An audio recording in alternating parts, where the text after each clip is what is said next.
Is that better? Ah, there you go. Hello, everyone, and welcome back to round number 5 after that lunch break. We are back to get into the second half, I guess you could call it. Round 5 is pretty much the middle ground. Once that's done, we're on the home stretch, and before that, it's a bit of a grind. But Ryan's back with me as well, and we're going to jump into this next game, and it looks like we're going to get Kid versus Kid, a deck that didn't come up all day, and now we're going to get 2 of them instead. Is this set 1 only or limited deck battles? It's been a while since we've seen kind of like a kid versus kid mirror kind of coming up against each other. It's a heavy control matchup. It's going to be interesting to see how they. I mean, you really don't have much room to adjust with these kind of things, do you? Braydon ends up going first, doesn't play anything. Jiawei end up playing the beige blocker, and there you go, Neko Mamushi swinging in, well, resting and then swinging in with Lit, making sure he gets rid of that blocker nice and early, not allowing him to kind of set up his board. So very interesting. Going to be very interesting to see a lot of the way that both of these decks. A lot of back and forth between the two to try and control the board. Whoever's able to build their board and maintain it for the majority of the game will definitely be in a bit of a better position in combination with that leader effect. See the Momo for the Kid, kind of like a secondary option here. Generally, you want to be using your Bonnie to be looking for the Supernova. Yeah. It's going to be interesting here to see if anyone's running the 8 drop and if it's just going to be 8 versus 8, or if they opted to go a different route, because obviously a lot of green decks these days still do end up running the green kid blocker. But yeah, going to be interesting to see if that's their method of playing this deck or what they're going to be doing.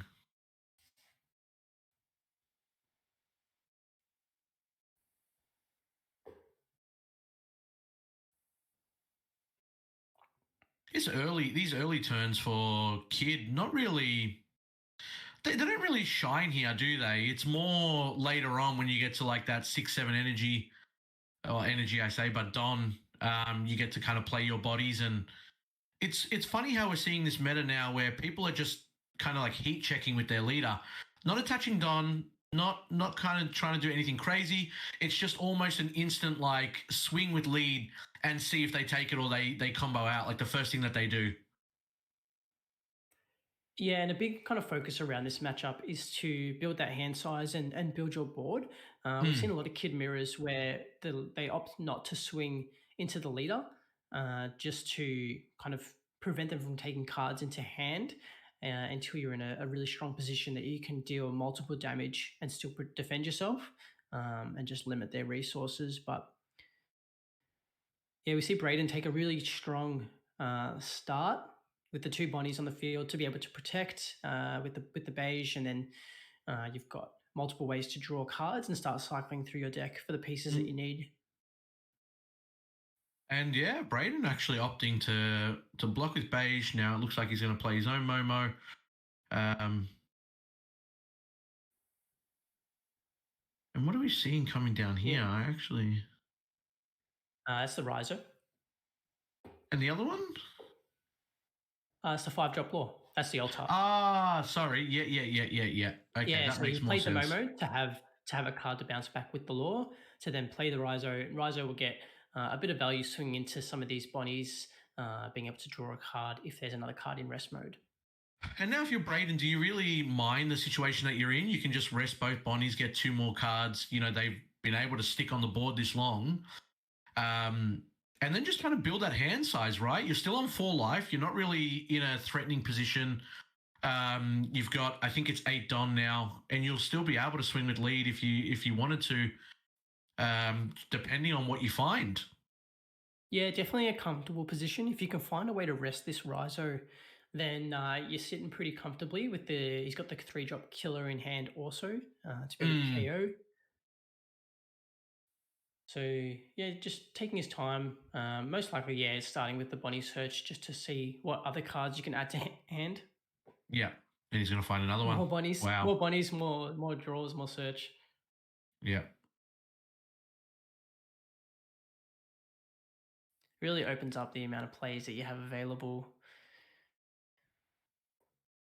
I mean, hand advantage is obviously so crucial in this card game, in almost any card game, right? Like it just allows you to constantly see the top five. They get cycled to the bottom of the deck. And if he's going to have three cyclers now, and like looking at your opponent's board, Jiawei doesn't really have anything that's kind of threatening on his next turn. But he might actually end up playing something else here instead for Braydon instead of going that triple jewelry Bonnie board. Yeah, we see the block on the law as well, just to eat that 5k leader swing. Just a sponge when you got these 6k blockers, right? And blockers are obviously really crucial in this matchup as well, just to kind of avoid that double attack on the leader. Yeah. He's going to be able to play his own law here. And the question is, what does he play with it? He does have a few options in hand. None of them providing him with a whole heap of value. It looks like, we're going to play the Bonnie back down, just to have available for the next turn. And a Kiku there would have been really punishing. Oh, yeah. And now that the Bonnie is inactive, not many options to kind of deal with both. Obviously, still does have the availability to get rid of both of them. But he's just going to check again. He's just swinging in now to one of the Bonnies. Braydon was thinking about if he does use his law to block that one, and looks like he is going to play the ACOS Kid. Yeah, so if Braydon opted to actually block with the law, he would have had both jewelry Bonnies available for this turn. Yeah, but with that much done available and the turn just starting, it does make sense to give up the one Bonnie and kind of keep that law around. You don't want to get in a position where you do block that early one and then everything just gets targeted into the law blocker. It does allow a free search. Straight back to it. He's going to find another law, which means that he can play that, bounce the Bonnie back and play something in return. But I don't know if Braydon does have any really fantastic, like game-breaking cards that he needs to play with the law itself. He's staring down the ACOS. Obviously, it isn't rested yet. But yeah, it does look like he's got a lot of low-cost cards in his hand, a couple of event cards. There isn't the other law, but generally in this matchup going up against an 8-drop kid, you want to be utilizing your own kind of 8-drop to swing into it, or more importantly, probably like another 7-drop kid, just to be able to get that free AK swing and a restand block.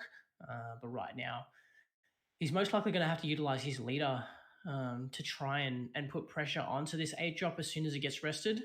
Yeah. We've seen another 5k swing. Yeah, trying to clear up the board because he knows that when the ACOS is just sitting there in rest mode, it's the only thing that he can really target. So if he can get some stuff out before the 8-drop actually does get rested and it's his sole focus, then he's going to be in a bit more of a happier position. And Jiawei trying to figure out if he's actually going to block this, combo out of this, and what could be coming from Braydon, considering that he's still got 3 Dawn available and no telltale sign of what he's planning for his next move. Yeah, and Jiawei's got the next turn to build up the defense to protect this 8-drop. That then becomes the sole focus, obviously, with everything having to attack into the 8-drop kid. The more turns that you can get through keeping that card alive, the stronger kind of offensive power you gain by being able to comfortably swing into the leader and use your blockers to protect the 8-drop.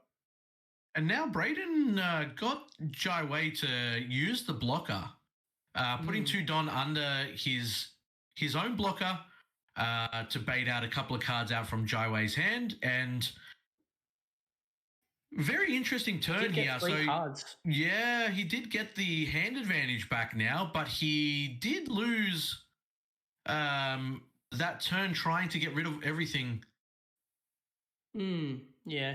I mean, what do you give up here? You give up a law blocker that can be attacked into, and the Neko, which you're comfortable to lose. It's done Yeah. its job at this point, so that's Yep. fine. You basically give up one Trafalgar Law blocker in exchange for 3 cards out of Jiawei's hand, and one of those being a blocker also.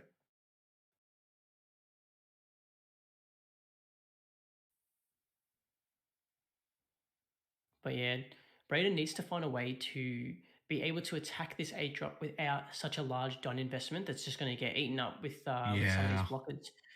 Jiawei considering swings with the law. Okay. Very interesting. Oh, okay. Double 8 drop. Yeah. Yeah. And if one wasn't enough, you're really staring down the barrel now, right? Yeah, he leaves the 2 Don open, most likely for a Punk Gibson. There's no Don under that rested kid, so he isn't restricted into attacking into it, but you don't want to get into a situation where you've got 2 8 drop kids comfortably sitting through Yeah. the next couple of turns. So Yeah. Braydon can still pull this back, but he needs to find a way to remove this kid. And Braden's trying to figure it out now, trying to math out in his head what's the ideal play, what do I attach it to, what do I swing with? Because there is a lot of bodies on the board. You also want to get rid of the law blocker. You definitely want to get rid of the 8 drop. And considering there's another one inactive, you're just spending each of your turn trying to deal with what Jiawei's doing instead of being the aggressor. Yeah.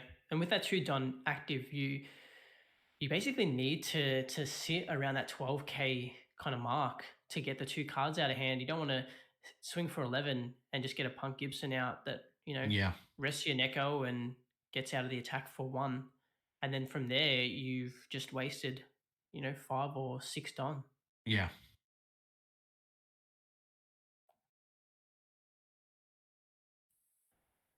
And a double 12k swing, I mean, it does put a lot of aggression Yeah. on. Yep. But And he's going like to you look said, at it it, just doesn't play anything out onto your field here. Just showing the Don. making sure it's 7. 12. Yeah. So this is a 12k swing, and first 8 drop goes down, and that whole turn just kind of gets brought to a standstill. Yep. Braydon is on 4 life anyway, so he's not too upset about trying to deal with the board. If he really wants to pay another 3, discard a card, and get rid of the law blocker, I think this is probably the right play. Just to make sure that, you'll probably end up doing the same thing next turn because the 8-drop will be rested with a Don underneath. But just making sure that, your opponent doesn't have everything that he wants on the board, because you're not really going for game here if you're Braydon or Jiawei, to be honest. Yeah, and you're not threatened about the Neko, the Rhizo at this point either. It does offer a draw. But okay, I was about to say, he is thinking about it. He sees that there's 3 cards in Jiawei's hands. He's not going to be able to really do anything with it. And if he doesn't swing into it now, once he does rest that law, he won't be able to swing into it later on. So feels comfortable again on that 4 life. It doesn't feel like that the blocker is going to really provide him more value than getting rid of the Rhizo, and it is gonna eat now. But it feels like he's done his job. Yeah, I think the problem that you have here is now you just don't have anything on the field to kind of attack with. You're solely relying on your leader effect. Oh, and my something goodness. big comes down, then So we could see one of them. Okay, no, just gonna Still opts to not put a Don under either one of them.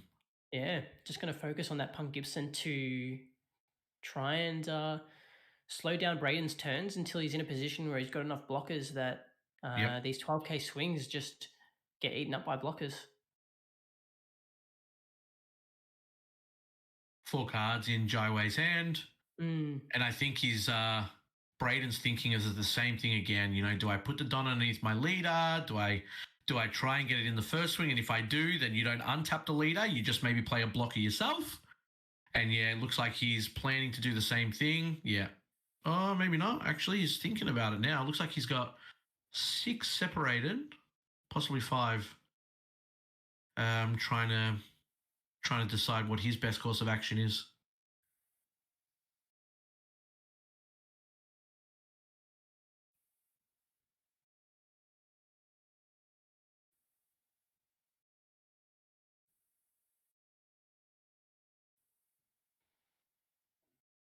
Does have his own airdrop in hand also. Yeah. But he's definitely going to he's go just for kind of that play. focused on Yeah. removing it. I Yeah. like that a lot. And now that he doesn't have to use that last 3 to tap himself to swing again, he's just going to play the beige or even Jewelry Bonnie, get that search. And he's not too upset about this. Jiawei using his turn to put another 8 drop on the field, and Braydon not really losing any resource to get rid of that 8 drop, right? Jiawei's hand looking very small now. You would feel like Jiawei wants to probably swing at Jewelry Bonnie to make sure that he can kind of negate some of that card advantage. Yeah, if Braydon can find a free turn to establish his own 8 drop, then he'll be in a really comfortable position. But Jiawei needs to find a way to start aggressing onto Braydon. Braydon just has so much life available at the moment as well that if you continue to spend these turns, finding the block is really good here. Spending these turns just playing 8 drops and trying to protect them, you're just going to slowly start losing your hand. So now, yeah, if Jiawei decides to play another 8 drop, he won't be able to activate Punk Gibson. Has used 2 for his own Jewelry Bonnie. And he's just kind of figuring out now what his best plan is. We're almost almost 100% going to see the 8 cost swing here, but maybe not. He's actually been in a spot where every time he swung with it and it's done nothing, it's been KO'd the next turn. So Jiawei thinking about if it's worth maybe swinging with it this time, knowing that Braydon is comfortable enough to put 7 under his leader and then just swing 12.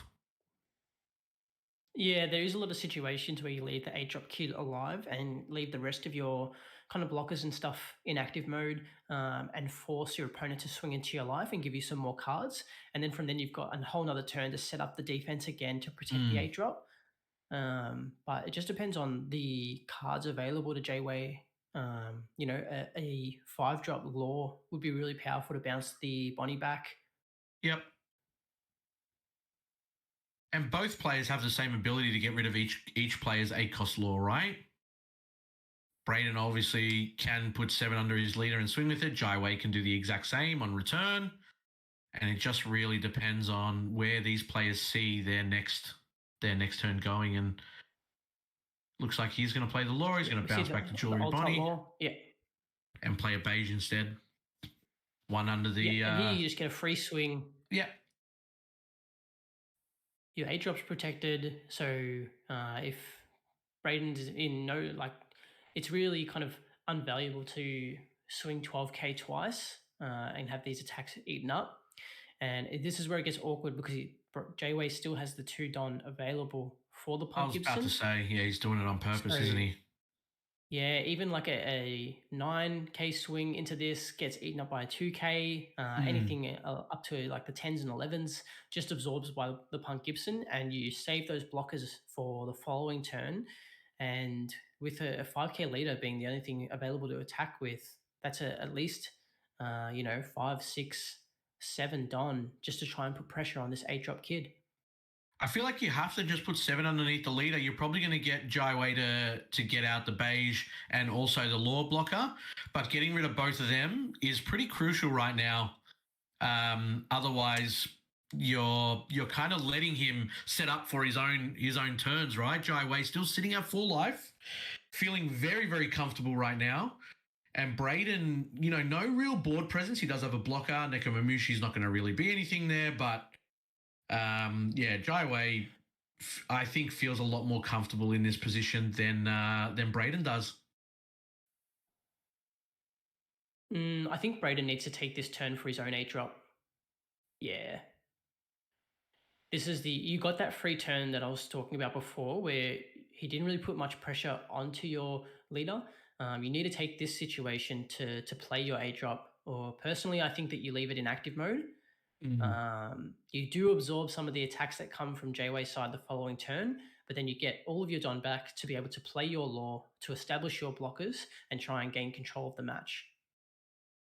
But now everything just goes into this 8-drop kid, regardless of it having a Don underneath it. Jiawei is going to focus on trying to remove it, and he can do it a little bit more easier with his own 8-drop. Mm. So this is going to be the turn that Braydon's going to lose a couple of cards from hand or his blockers.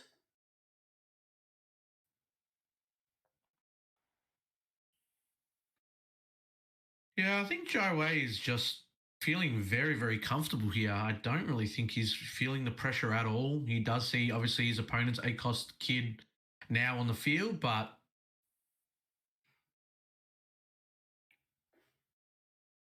trying to obviously figure out how much Don do you put underneath your 8-cost, because you don't want to overcommit, knowing that your opponent has 2 beige on the field that can just stop the attack regardless of the power of that kid.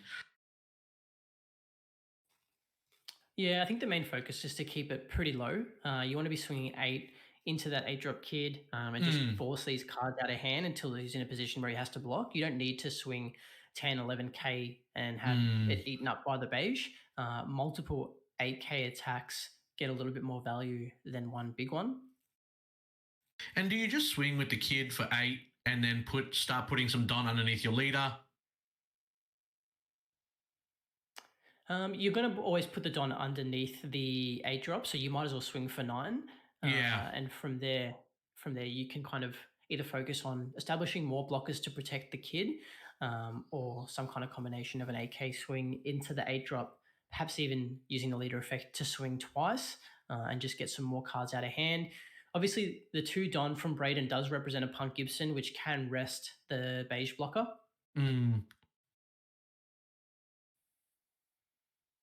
And this looks to be a 10K swing. I see 3 Don active for Jiawei, so he may just opt to leave his 8-drop kid in active mode again. It looks like he might. He's tapped 3 this is where, to restand his leader. Wow. Braydon does almost get another free turn where he can establish his law and really try and start taking control.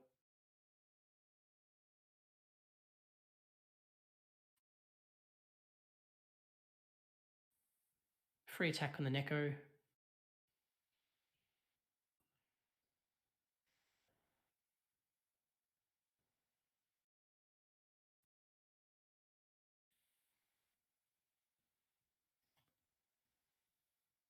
We see the value of these blockers from both sides.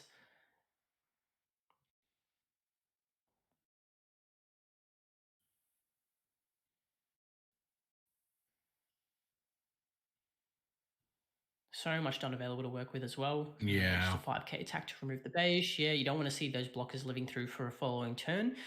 We could see the Yamato to rest the Trafalgar Law and then the 8-drop kid potentially swinging into that. He would still have the Don available to be able to use his own Trafalgar Law to bounce back a Neko or the Yamato.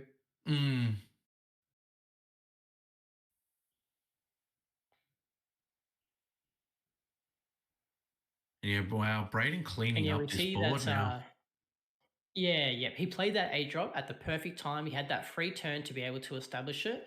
And here we can start setting up his own defenses, bouncing back the Neko.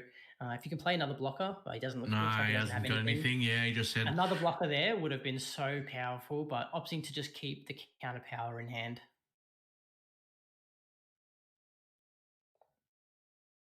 And just done such a great job of taking control. You've got a 6K swing in the Yamato, you've got a blocker available in the Law and the beige, and your 8-drop kid is the main target.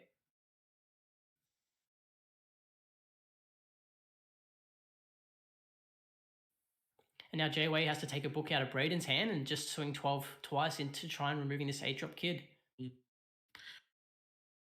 Jiawei showing us. Is that his 4th kid? Oh no, that's still from definitely seen 3. Yeah, from the previous turn. He just didn't actually swing with it. Yeah, that's definitely the 3rd one still. Yeah. And yeah, has to swing into this now. So Yep, and we could see the law block this one. Depends on the combo size of his hand, really. Mm, this is a 12k swing, so Yeah, 5k worth of counter power is not going to worth it. diminish your hand pretty quickly, and the following turns are going to be very difficult to try and protect this 8 drop.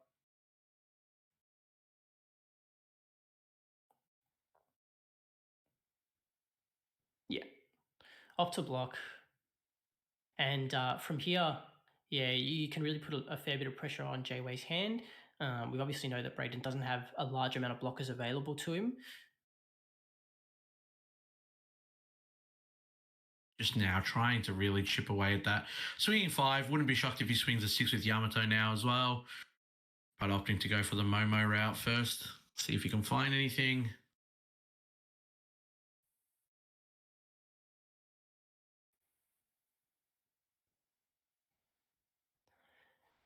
Adekiku's pretty nice as well. We obviously saw that he has the law available. So being able to bounce the Momo back, play the Okiku, and then you've got an option to rest any blockers that Jiawei might play the following turn.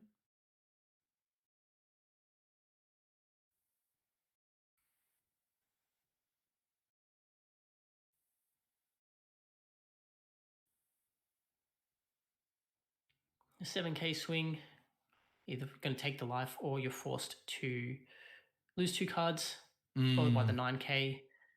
And yeah, we're most likely going to see that law come down to bounce the Momo back, play the Okiku.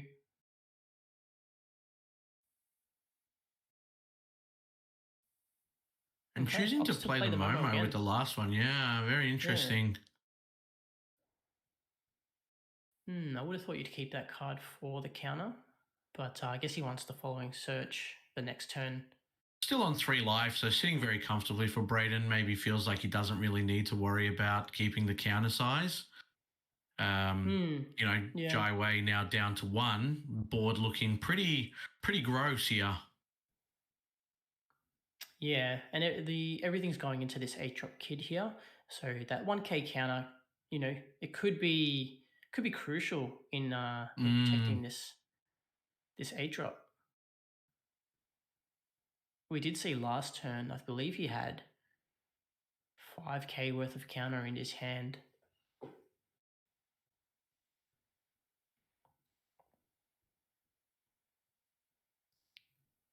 $10k into the kid, most likely going to counter out of this one. Yeah, and what that does is forces your opponent to have to invest, some kind of ridiculous combination, a minimum of 3 or upwards kind of done to try and pressure this 8 drop kid. Yeah.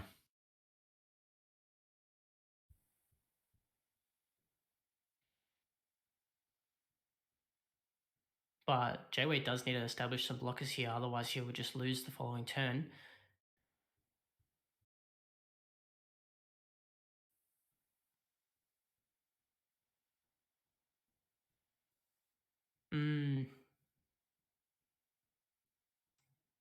Doesn't get heaps of value for this law here, being forced to bounce back one of his blockers Yeah. just to play another one, which is unfortunate. But leaves the 2 Don inactive for the Punk Gibson. Okiku's going to be able to comfortably clean up by resting one of these blockers. So we could see some kind of Don up to 8 into the Okiku. And no kind of real targets for a Punk Gibson here. At best, you can rest the Momo. Forces a card out of hand.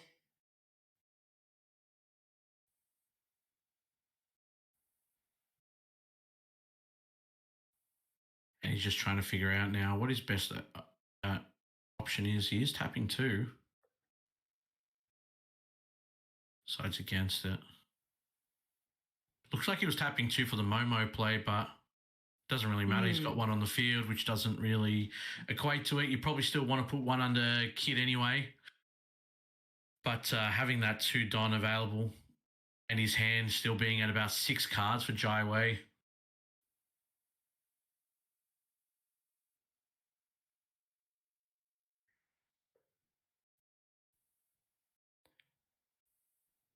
Finds the Ezo. Ezo can rest this blocker here if he wants to. Yep, so Nikomamushi does instead, Neko. yeah. Yep, Neko just rests it. Yep. And now you, Feel comfortable putting swinging everything into into, this 8-drop kid. and there it is. Yeah. Pump Gibson can rest the Yamato, being a 4 cost, gets 2 cards out. We've got 1 blocker to protect this 8-drop kid. And the problem that Braydon has here is 2 of those blockers survived. So Jiawei is now in control of having all of his one available, and he's got so much more resources to protect his 8-drop kid that Jiawei can really start putting pressure onto his own 8-drop. With such a limited hand size, Jiawei could clear the board quite comfortably this turn. A real back and forth between both of these players. And both really utilizing their deck very, very optimally, right? Like a 10k swing here would be perfect with 1 card in hand. You're either losing that 8-drop or you're forced to block and lose the 8-drop on the following attack. Yep. Which still happens here anyway. Another 10k swing into that 8-drop will remove it. Yep. Yeah, and Jiawei takes control of this game again. 2 blockers available to protect. Oh, jeez. Wow. Swings.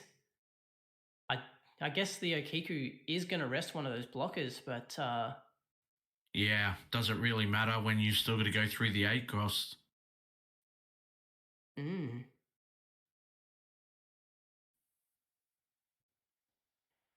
Yeah, I guess it was kind of like you either had the 2k or you didn't, but we saw Braydon pick up the Ezo with the Momo. Jiawei should have known that was the card in hand. And I think that you probably could have left that law inactive. Sure, Okiku swings 8k into the law, but it's only 1 card out of hand, and he's just wasted 3. Yeah, wow. Both players with no hand size. And now it's spelling doom here for Braydon, unless he finds something like fantastic from life, but he gets rid of the Okiku first. Wow. Yeah, he's in no rush, I don't think, to... Oh, no, they're establishing... I was going to say, okay. Yeah. Yep, 7k swing and... okay, killer. Oh, killer. Yeah. Just a bit late. A Punk Gibson would have been, one turn late. Wow.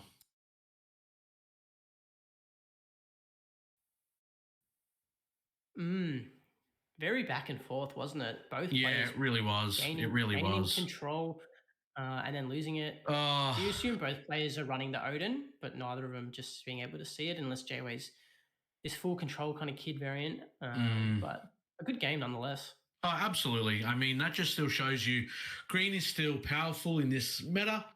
The inbuilt availability of the leader being able to swing twice with the use of just tapping 3 and getting rid of a card, and Braydon being able to use that quite efficiently considering how many cards he drew. It didn't really feel like he was losing too much hand advantage by doing that, right?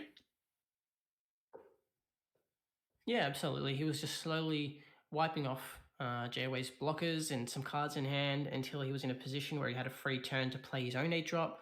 And then from there, he just wasn't able to maintain control of the board.